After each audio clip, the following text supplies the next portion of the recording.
আসসালামু আলাইকুম। আজকে আমি ইফতারের জন্য রেডি করব গ্রিন শরবত। গ্রিন শরবতের জন্য যা যা লাগছে, মানে ছোটো শসা একটা, আদা, আর ছোটো 2টা লেবু, আর পুদিনা পাতা, আর লাগছে চিনি।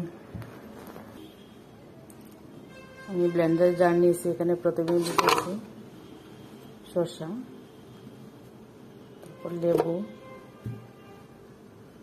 আদা কুচি, পুদিনা পাতা, চিনি, আর দিব ঠান্ডা পানি। আমি ব্লেন্ড করে নেব, আমি সেকে নিব।